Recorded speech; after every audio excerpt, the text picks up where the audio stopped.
नमस्कार दोस्तों, आप सभी का स्वागत करता हूं अपने YouTube चैनल लेट्स डिस्कस में। दोस्तों, आज हम विज्ञान चैप्टर थर्ड धातु अधातु के इम्पोर्टेंट क्वेश्चन जिसमें हम MCQ ऑब्जेक्टिव जो 2, 3 व 4 अंक वाले प्रश्न को समझेंगे, जो कि हमारे बोर्ड क्लास 10th के बोर्ड एग्ज़ाम के लिए मोस्ट इम्पोर्टेंट रहेगा। और आई एम श्योर कि यहाँ से आपके 95% ला पाएंगे अगर आप इस वीडियो सीरीज को कंप्लीट देखते हैं। तो चलिए हम स्टार्ट करते हैं और मोस्ट एक्सपेक्टेड क्वेश्चंस है ये। चलिए तो पहला क्वेश्चन है, ऐसी धातु का उदाहरण दीजिए जो कमरे के ताप पर द्रव हो। तो कमरे के ताप पर जो धातु द्रव होता है वो क्या होता है? मरकरी होता है। आपको याद रख लेना इसको। जो कमरे के ताप पर द्रव हो वो होता है मरकरी। दूसरा है, चाकू से आसानी से काटा जा सकता है। उस धातु का नाम बताइए जिसको चाकू से आसानी से काटा जा सकता है। तो उसका नाम है सोडियम, लिथियम और पोटासियम। उसका नाम क्या है? सोडियम, लिथियम और पोटासियम। इसका आंसर ये है। थर्ड है आपका, उष्मा की सबसे अच्छी चालक कौन सी है? तो हमने बताया था बॉक्सिट में भी सिल्वर तथा कॉपर होता है। तो आपको ये याद रखना है। यहाँ से 100% आपके जो है ना, एक या दो क्वेश्चन इस दोनों में से मिल जाएंगे आपके दोनों सेट में, ठीक है। उसके बाद डी है, उष्मा की कुचालक होती है। उष्मा की कुचालक होती है तो किसकी कुचालक? तो लेड और मरकरी की होती है। तो आपका इसका जो आंसर है ये है आपका आंसर, ठीक है। अब देखिए क्वेश्चन नंबर सेकंड डिस्कस करते हैं, आघातवर्धे तथा तन्य का अर्थ बताइए। ये बहुत ही रेयर, बहुत ही अच्छा सा क्वेश्चन है जो बार बार पूछे जाते हैं एग्जाम में, ठीक है। आघातवर्धे तथा तन्यता का अर्थ बताइए। तो देखिए, कुछ धातुओं को पीटकर पतली चादर बनाया जा सकता है। इस गुणधर्म को आघातवर्धे कहते हैं। यानी आघातवर्धे क्या होता है? जब धातु को पीटकर पतली चादर में आप कन्वर्ट करते हैं तो उसको, जैसे फावड़ा वगैरह आपने देखा होगा, ठीक है। कुछ धातुओं के पतले तार के रूप में खींचते तो उसको तन्ने कहते हैं, कि क्षमता को तन्ने कहते हैं, ठीक है। और ये मैं वहाँ से क्वेश्चन है जो आपके NCERT बुक का है, साथ साथ में जो एक्स्ट्रा क्वेश्चन है जो आ रहे हैं बार बार वो सारे क्वेश्चन है, ठीक है। चलिए नेक्स्ट क्वेश्चन है, सोडियम को केरोसिन में डुबोकर क्यों रखा जाता है? बहुत ही आसान सा है। सोडियम और पोटासियम को अत्यधिक क्रियाशील धातु है। कैसा है? सोडियम और पोटासियम अत्यधिक क्रियाशील धातु है। ये वायु के साथ अभिक्रिया कर आसानी से आग पकड़ लेता है। यानी वायु के साथ जो ऑक्सीजन होता है ना, उसके साथ ही अभिक्रिया करके आसानी से इसमें आग लग जाती है। इसी वजह से इसको हम सोडियम को केरोसिन ऑयल में डुबोकर क्या करते हैं? रखते हैं, ठीक है।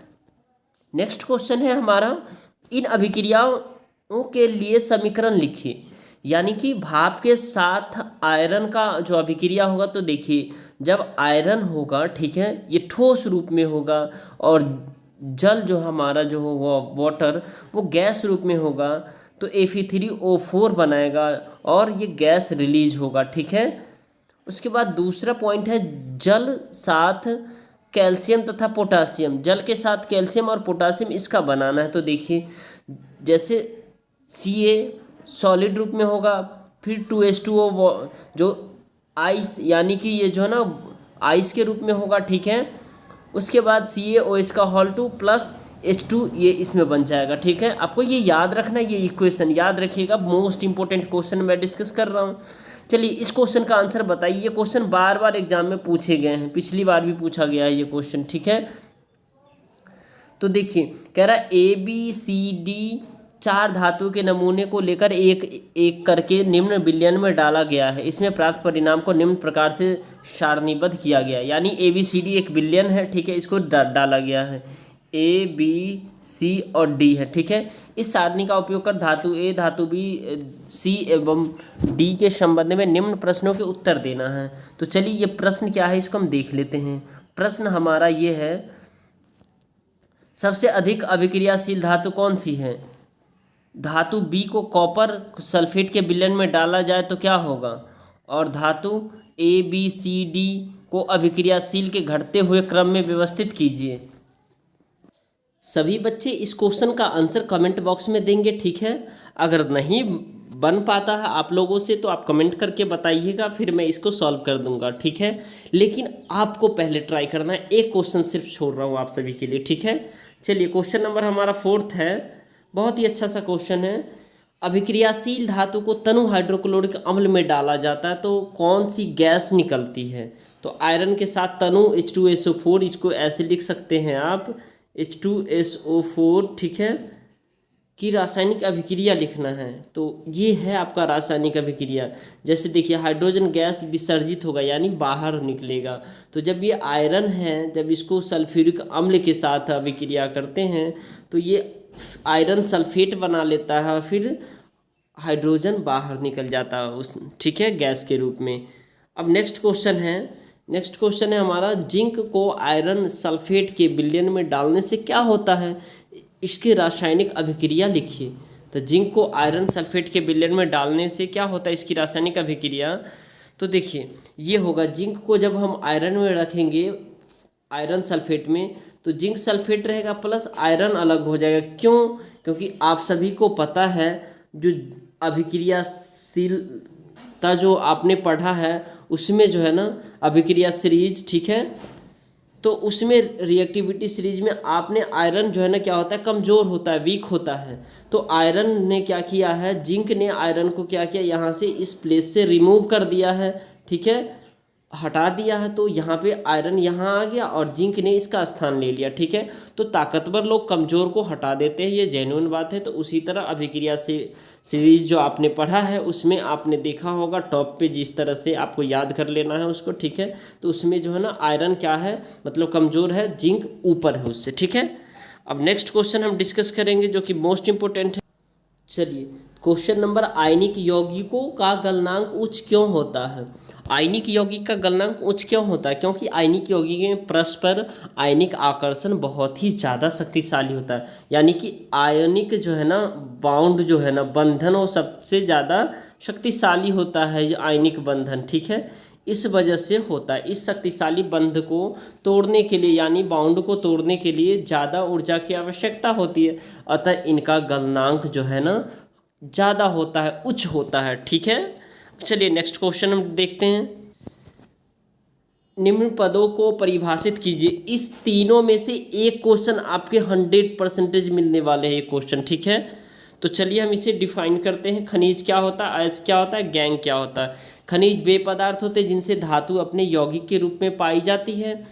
और अयस्क क्या होता है, ऐसे खनिज जिसमें धातु का निष्कर्षण अत्यधिक सरल व उपयुक्त होता है, अयस्क कहलाता है।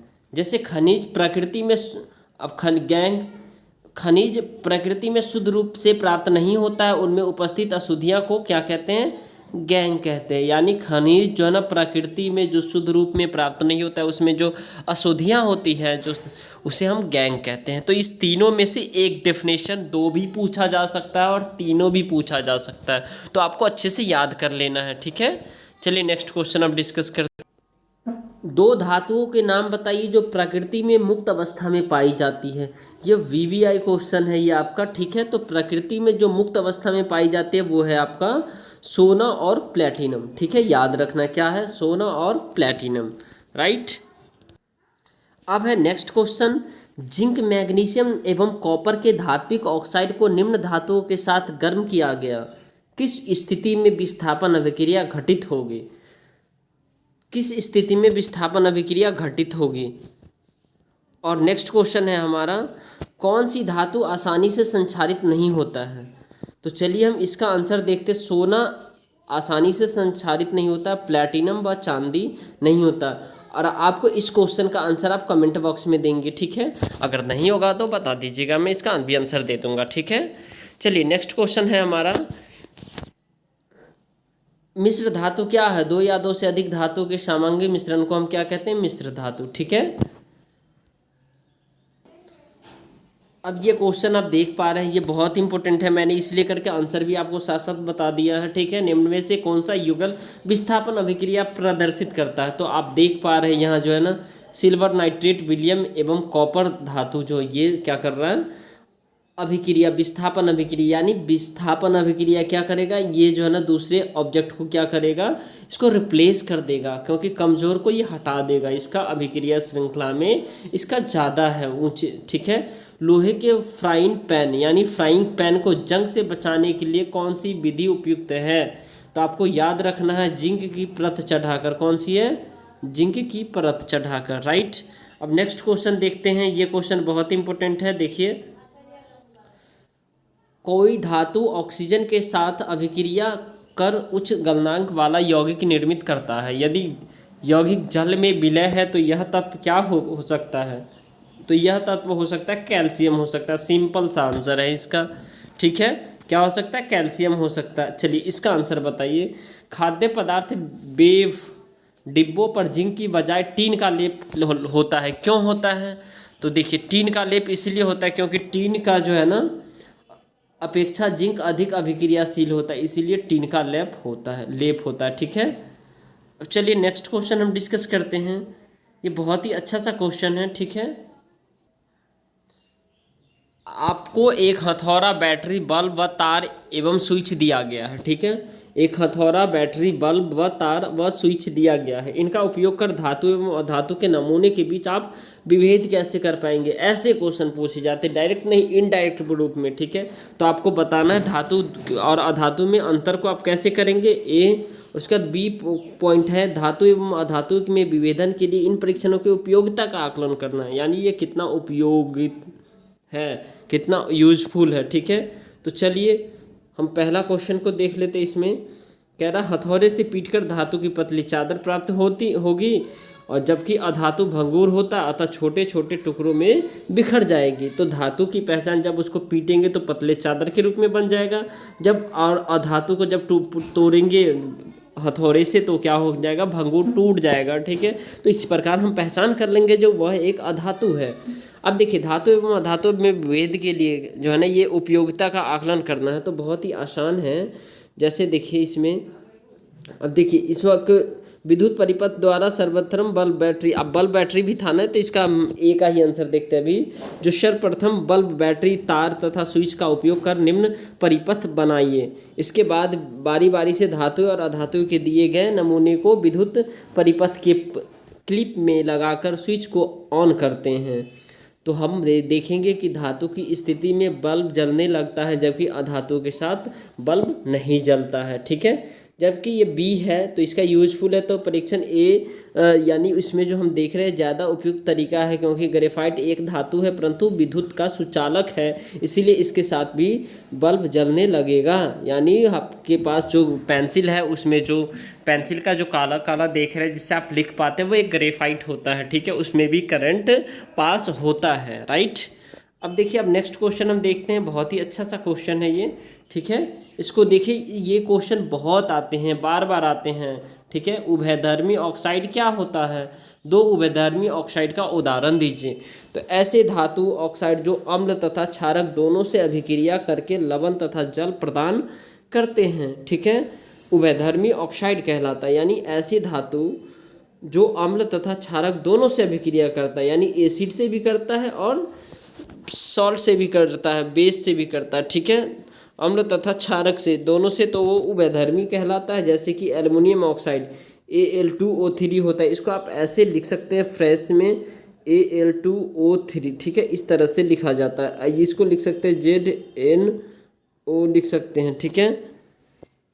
अब देखिए 7वां क्वेश्चन है, बहुत ही अच्छा सा क्वेश्चन है, ठीक है।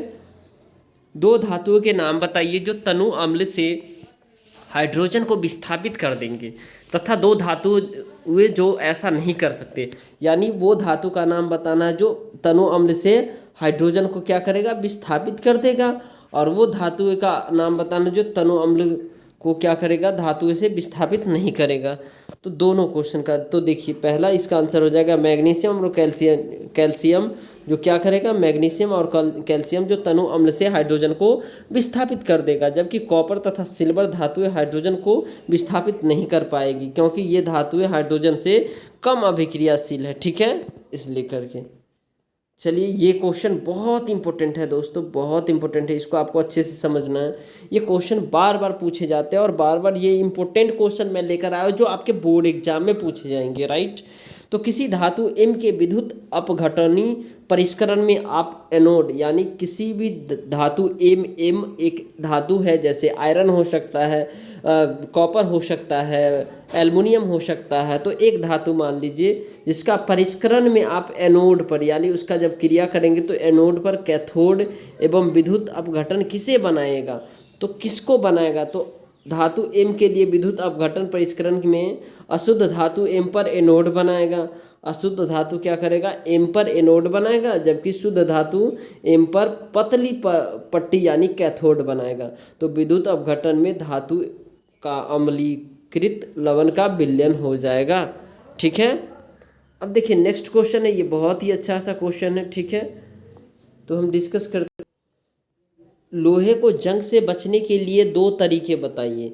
तो आपको 2 तरीका बताना है। ठीक है, तो तरीका क्या हो सकता है लोहे को जंग से बचाने के लिए, जैसे कि यसद लेपन द्वारा कहते हैं। यसद लेपन यानी इस विधि में लोहे एवं इस्पात पर जिंक की परत चढ़ाई जाती है, जिसे हम यसद लेपन कहते हैं।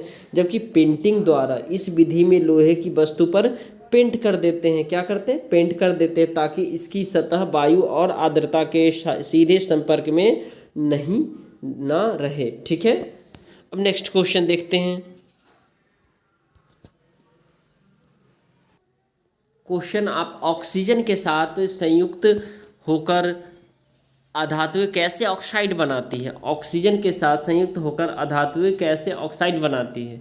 तो ऑक्सीजन के साथ संयुक्त होकर अधातुएं अम्लीय ऑक्साइड बनाती है। कैसे बनाती है, अम्लीय बनाती है। और ये क्वेश्चन बहुत ही इम्पोर्टेंट है, ये अभिकथन यानी एसर्शन और रीजन में आता है। ठीक है, स्टेटमेंट वाले क्वेश्चन है। तो प्लेटिनम, सोना एवं चांदी का उपयोग आभूषण बनाने के लिए किया जाता है, क्यों, ये भी क्वेश्चन है। ठीक है, तो इसका जो है ना कारण बताना है। ठीक है, प्लेटिनम, सोना एवं चांदी चमकदार धातुएं हैं एवं संक्षारित भी नहीं होती है, अतः इनका उपयोग आभूषण बनाने के लिए किया जाता है। ये आप आंसर में लिखेंगे। ठीक है, क्योंकि कैसी धातु, ये संक्षारित है और इसका उपयोग आभूषण बनाने के लिए होता है। संक्षारित नहीं होता और ये चमकदार होता है, इसीलिए हम इसका उपयोग करते हैं आभूषण बनाने के लिए। दूसरा है सोडियम, पोटेशियम एवं लिथियम को तेल के अंदर संग्रहित किया जाता है, यानी सोडियम, पोटेशियम एवं लिथियम को। तो ये इसका आंसर ये है आपका, सोडियम, पोटेशियम एवं लिथियम वायु में खुला छोड़ने पर अपनी अत्यधिक क्रियाशील के कारण आसानी से आग पकड़ लेती है, अतः इसको तेल के अंदर संग्रहित किया जाता है, क्योंकि ये ऑक्सीजन के साथ अभिक्रिया कर जाता है। ठीक है, अब नेक्स्ट क्वेश्चन है इसी में आपका सी है। देखिए, जैसे कि एल्युमिनियम अत्यधिक अभिक्रियाशील धातु, यानी एल्युमिनियम जो है ना वो अभिक्रियाशील उसकी ज़्यादा है होती है, फिर भी इसका उपयोग खाना बनाने वाले बर्तन बनाने के लिए किया जाता है, ऐसा क्यों। बहुत ही अच्छा क्वेश्चन है। एल्युमिनियम के बर्तन आसानी से संक्षारित नहीं होते हैं, क्योंकि यह ऊष्मा के सुचालक होते, इसलिए करके हम इसका उपयोग करते हैं। राइट, अब नेक्स्ट क्वेश्चन आप देख पा रहे हैं बच्चों, यहाँ पे निष्कर्षण प्रक्रम में कार्बोनेट एवं सल्फाइड अयस्क को ऑक्साइड में परिवर्तित किया जाता है, यानी कि धातु को उनके ऑक्साइड से पृथक करना ज़्यादा आसानी प्रक्रिया होती है, अतः निष्कर्षण प्रक्रम में कार्बोनेट एवं सल्फाइड अयस्क को ऑक्साइड में परिवर्तित किया जाता है। ठीक है, तो इसको आपका इसका आंसर ये हो जाएगा। ठीक है, अब नेक्स्ट क्वेश्चन देख लेते हैं। देखिए, जैसे कि आपने तांबे के मलिन बर्तन को नींबू या इमली के रस को से साफ करते अवश्य देखा होगा। यह खट्टे पदार्थ बर्तन को साफ करने में क्यों प्रभावी होता है, यानी कि तांबे के बर्तन को जो है ना आप मलिन बर्तन जो तांबे के होता है उसमें नींबू और इमली के रस से साफ करते हैं। ठीक है, और यहाँ खट्टे पदार्थ बर्तन को अच्छे से कर देता है। ठीक है, क्यों प्रभावी होता है, इसका रीजन बताना है। तो नींबू या इमली जैसे पदार्थ में अम्ल होता है, क्या होता है, अम्ल होता है। अम्ल आपको बताया था, जैसे कि यहाँ से आपका जो है ना क्या होता है, एक एसिडिक यानी कि 0 से 7 तक होता है, तो ये अम्लीय होता है। यहाँ से 1 2 3 4 5 6 7 ये अम्लीय होता है। 7 ये आपका जो है ना उदासीन है, और यहाँ से क्षारीय होता है। तो 1 से लेकर के काउंटिंग 14 तक होता है, इसमें 7 अम्लीय जो है ना आपका क्षारीय होता है। ठीक है, एसिड बेस एंड सॉल्ट, यानी कि ये क्षारीय नहीं होता है, जो कि ये होता मतलब 7 से यहाँ तक क्या होता है, ये उदासीन हो रहता है। ठीक है, अब देखिए नेक्स्ट क्वेश्चन है आपका, रासायनिक गुणधर्म के आधार पर धातु एवं अधातुओं में क्या करें, अंतर को बताना है। तो देखिए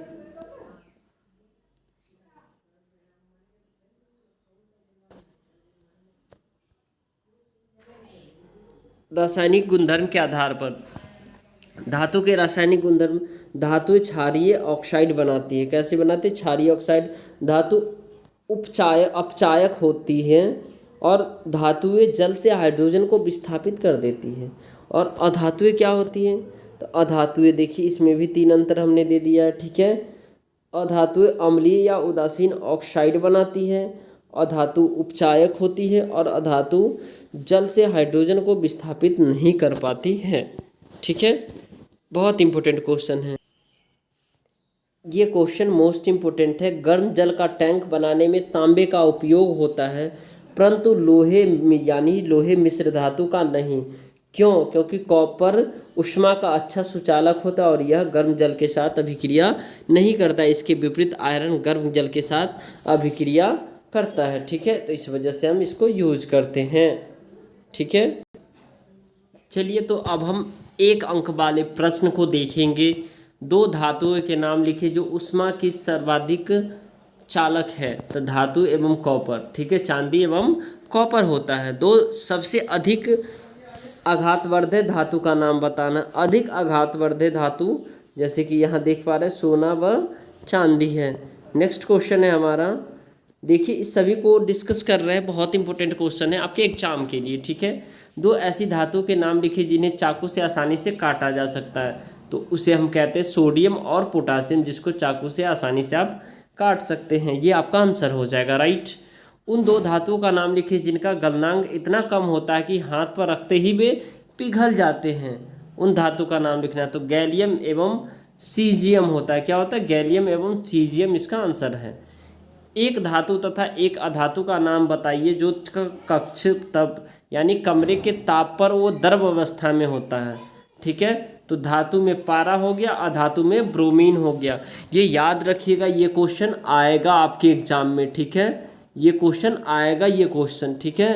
ये वीवीआई क्वेश्चन है, ये आएगा क्वेश्चन आपके एग्जाम में बच्चों, इसे अच्छे से कर लो, ठीक है। अब नेक्स्ट है, एक ऐसी अधातु का नाम बताइए जिसका सतह चमकदार होता है। तो आयोडीन का सतह क्या होता है? चमकदार होता है। धातु एवं अधातु किस प्रकृति के ऑक्साइड बनाते हैं? तो धातु क्षारीय ऑक्साइड तथा अधातु अम्लीय ऑक्साइड बनाते हैं। नेक्स्ट है हमारा, कार्बन के उस अपरूप का नाम बताइए जो अभी तक ज्ञात सर्वाधिक कठोर पदार्थ है। तो क्या है वो? सबसे सर्वाधिक जो दुनिया का कठोर पदार्थ है वो है हीरा। उन 2 धातुओं का नाम लिखे जो पानी में रखने पर तैरने लगता है। तो कैल्शियम तथा मैग्नीशियम होता है, ठीक है दोस्तों। अब नेक्स्ट है आपका बहुत ही इंपॉर्टेंट क्वेश्चन, कौन सी 2 धातु तनु नाइट्रिक अम्ल के साथ अभिक्रिया करने पर हाइड्रोजन गैस उत्पन्न करता है? तो मैग्नीशियम तथा मैग्नीज, ठीक है। उसके बाद नेक्स्ट क्वेश्चन है, सोडियम तथा पोटासियम धातु को केरोसिन में डुबोकर क्यों रखा जाता है? इससे पहले भी हमने डिस्कस किया, ठीक है। तो ये आप वहाँ से देख लीजिए। चलिए नेक्स्ट है, आगे है, ठीक है। मैग्नीशियम धातु जब हवा में जलती है तब उसकी लौ का रंग क्या होता है? यानी मैग्नीशियम को जब हम हवा में जलती हैं तो उसकी लौ यानी वो आग जो जल रही होती है उसका जो लौ का क्या मतलब होता है, ठीक है। तो हल्का हरा और नीला रंग का होता है, राइट। नेक्स्ट आपको देख पा रहे हैं, 2 धातुओं के नाम बताइए जो पानी से अभिक्रिया नहीं करती लेकिन भाप से अभिक्रिया करती। तो एल्युमिनियम तथा आयरन है, ठीक है। क्या है? एल्यूमिनियम तथा आयरन है। सोडियम क्लोराइड में किस प्रकार आबंध होता है? तो सोडियम क्लोराइड में आयनिक आबंध होता है। NaCl आप सभी को पता है, Na+ और Cl-। तो 1 इलेक्ट्रॉन ये इसको देता है तो ये आयनिक होता है, आयनिक, ठीक है। ये आयनिक है, ठीक है, ये सोडियम क्लोराइड। अब देखिए नेक्स्ट क्वेश्चन है बहुत ही अच्छा, निम्न रासायनिक अभिक्रिया में अपचायक का नाम बताइए। इसमें अपचायक कौन है? फेरस डाइऑक्साइड, ट्राइऑक्साइड, एल्युमिनियम या एल्युमिनियम ट्राइऑक्साइड या फेरस यानी आयरन। Fe का लैटिन नाम है आयरन, फेरस तो इसलिए करके तो इसमें जो एल्युमिनियम है क्या है इसका आंसर? एल्युमिनियम हो जाएगा। नेक्स्ट आप देखिए बहुत ही अच्छा सा क्वेश्चन है,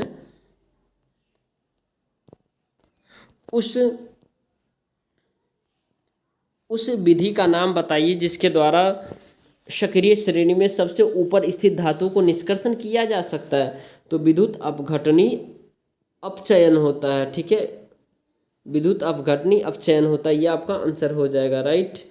अब देखिए, धातु के निष्कर्षण में सामान्यतः उपयोग में लाए जाने वाले एक सस्ते अपचायक का नाम लिखिए। तो कार्बन होता है, आपका ये आंसर हो जाएगा। विद्युत अपघटनी परिष्करण में अशुद्ध धातु से बनी इलेक्ट्रोड कौन सी है तथा शुद्ध धातु से बनी इलेक्ट्रोड कौन सी है, तो आपको ये बताना है बच्चों। तो देखिए, इसमें जो है ना, आपको अशुद्ध धातु से बनी इलेक्ट्रोड को एनोड कहते हैं, अशुद्ध धातु से बने इलेक्ट्रोड को कैथोड कहते हैं। यानी अशुद्ध को हम एनोड कहते हैं, शुद्ध को हम कैथोड कहते हैं, शुद्ध कैथोड कहते हैं। ठीक है। तांबे के विद्युत अपघटनी परिष्करण में उपयोग होने वाले विद्युत अपघटय का नाम लिखिए। तो अम्लीकृत कॉपर सल्फेट का विलयन होता है। अम्लगम किसे कहते हैं? मोस्ट इम्पोर्टेंट VVI, अम्लगम किसे कहते हैं? यदि कोई एक धातु पारद है तो इसके मिश्र धातु को अम्लगम कहते हैं। यानी जो मिश्र धातु हो जाता है, जैसे आपने निक्रोम का वायर देखा होगा, उसमें ना एक जो है ना 2-3 एलिमेंट मिलकर के बना है, तो उसको हम क्या कहते हैं? जो निक्रोम के वायर को अमलगम कह सकते हैं। ठीक है। अब देखिए, नेक्स्ट है, लोहे से स्टेनलेस स्टील कैसे प्राप्त होता है? तो लोहे के साथ निकेल एवं क्रोमियम मिलाने पर हमें स्टेनलेस स्टील प्राप्त होता है। आपसे पूछेगा स्टेनलेस स्टील किस किस का मिश्रण है, तो क्या है? लोहे के साथ निकेल एवं क्रोमियम का है। Fe प्लस निकेल और प्लस Cr है आपका। ठीक है, तो ये आपको याद रखना है। ठीक है, जो कि इसको कठोर बनाने के लिए लगभग 0.05% कार्बन मिलाया जाता है। ठीक है। अब देखिए, नेक्स्ट है, मिश्र धातु किसे कहते हैं? 2 या 2 से अधिक धातु से इसके समांगी मिश्रण को मिश्र धातु कहते हैं। जैसे स्टेनलेस स्टील, कांस, पीतल, सोल्डर आदि। तांबा और जस्ता से बने एक मिश्र धातु का नाम बताइए। तो तांबा और जस्ता से बने मिश्र धातु का नाम क्या है? पीतल। ठीक है, बहुत ही अच्छा सा क्वेश्चन है दोस्तों, ये सारे इंपॉर्टेंट क्वेश्चन है। तांबा और टीन से बने एक मिश्र धातु का नाम बताइए। तो कांसा हो गया। ठीक है।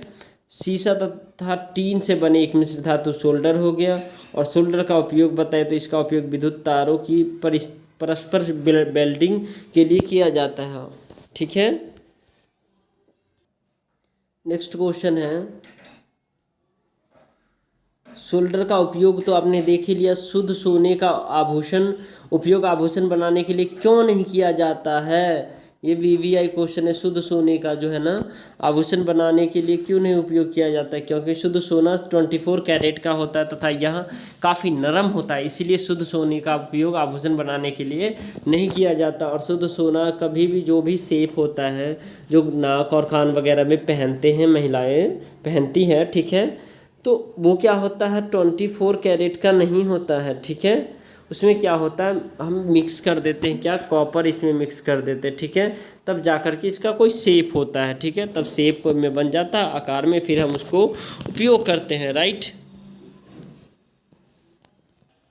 नेक्स्ट है हमारा, धातु के विद्युत अपघटनी परिष्करण के दौरान एनोड के कैथोड निक्षेपण पित्त अभिलयशील अशुद्धियों का नाम लिखिए। तो एनोड पंख होता है। क्या होता है? एनोड पंख होता है। अब देखिए, शुद्ध सोने का आभूषण बनाने योग्य कैसे बनाते हैं? इसको कैसे बनाते? तो ये भी ये था, जैसे शुद्ध सोने में 2% तांबा मिलाकर कठोर बनाया जाता है। तांबा आगे बाद तांबा लगा। अब देखिए, 2 अंक वाले जो आपके एग्जाम बेस्ड क्वेश्चन है, इसको हम देखते हैं। ठीक है, बहुत ही कम है। अब लास्ट है आपका। ठीक है, एल्युमिनियम के अयस्क को कार्बन द्वारा अपचयित करके एल्युमिनियम क्यों नहीं प्राप्त किया जा सकता? क्योंकि एल्युमिनियम सक्रिय श्रेणी में उच्च है, जबकि सक्रिय श्रेणी के मध्य में आने वाले धातु के अयस्क का कार्बन द्वारा अपचयित करके धातु प्राप्त किया जाता है। ठीक है। क्वेश्चन हमारा नेक्स्ट है, सक्रिय श्रेणी के मध्य में आने वाले धातु के अयस्क के निष्कर्षण कैसे किया जाता है? ठीक है, तो सक्रिय श्रेणी के मध्य आने वाले धातु के अयस्क का कार्बन द्वारा अपचयित करके धातु प्राप्त किया जाता है। किससे के द्वारा? कार्बन द्वारा, याद रखना है। सक्रिय श्रेणी में नीचे आने पर धातु के अयस्क के निष्कर्षण कैसे किया जाता है? तो गर्म करके किया जाता है। कैसे किया जाता है? गर्म करके। स्टेनलेस स्टील के 2 गुण लिखिए तथा इसके बनाने में कार्बन क्यों मिलाया जाता है? तो स्टेनलेस स्टील के 2 गुण है, यह कठोर होता है, इसमें जंग नहीं लगता है, और इसके जो गुण हैं, ठीक है, ये है, और इसमें मिलाने से, कार्बन मिलाने से यह अत्यधिक कठोर हो जाता है, इसीलिए इसको बनाने में कार्बन मिलाया जाता है। ठीक है, अब नेक्स्ट है हमारा, चलिए, तो एक तत्व ए ऑक्सीजन के साथ अभिक्रिया करने पर ऑक्साइड बनाता है जिसका पानी में विलयन लाल लिटमस को नीला कर देता, तो धातु ए या है या अधातु है? तो धातु चूंकि लाल लिटमस को नीला करने का गुण क्षारीय में होता है, तो धातु के ऑक्साइड की प्रकृति क्षारीय, अतः ये एक धातु है। सेकंड क्वेश्चन, नेक्स्ट क्वेश्चन है, क्या अधिकांश धातुएं नाइट्रिक अम्ल के साथ अभिक्रिया कर हाइड्रोजन उत्पन्न करती है? कारण बताइए। नहीं, अभी सभी धातुएं नाइट्रिक अम्ल के साथ अभिक्रिया करके हाइड्रोजन गैस उत्पन्न नहीं करती है, क्योंकि नाइट्रिक अम्ल जो है ना, क्या एक प्रबल ऑक्सीकारक होता है जो उत्पन्न H2 को ऑक्सीकृत करके जल में परिवर्तित कर देता है एवं स्वयं नाइट्रोजन के साथ ऑक्साइड में अपचयित हो जाता है। सोडियम क्लोराइड का क्वथनांक उच्च क्यों होता है? क्योंकि सोडियम क्लोराइड एक आयनिक यौगिक के है, इसीलिए इसका क्वथनांक उच्च होता है। क्या होता है? आयनिक यौगिक होता है, इसके लिए इसका क्वथनांक उच्च होता है, क्योंकि मजबूत अंतर आयनिक सोडियम आकर्षण को तोड़ने के लिए होता है। मजबूत क्या होता है? बाउंड होता है। ठीक है, चलिए, तो आई होप आपको समझ में आ गया होगा। अगर आपको ये वीडियो पसंद आए तो इस वीडियो को लाइक शेयर सब्सक्राइब कीजिए, ताकि एक वीडियो बनाने में काफ़ी मेहनत लगती है बच्चों, आप लोग भी थोड़ा लाइक शेयर सब्सक्राइब कर दिया करो, ठीक है, ताकि मुझे भी मोटिवेशन मिले और मैं आगे का और भी इसी तरह एग्ज़ाम ओरिएंटेड जो है ना मोस्ट इंपॉर्टेंट क्वेश्चंस लेकर आ रहा हूँ। ऑब्जेक्टिव, MCQ और जो है क्या है 2 अंक वाले, 3 अंक वाले व 4 अंक वाले सारे क्वेश्चन ला रहा हूँ, ठीक है, चैप्टर वाइज। तो आई होप आपको ये पसंद आया है। ठीक है, thank you, thanks a lot for watching.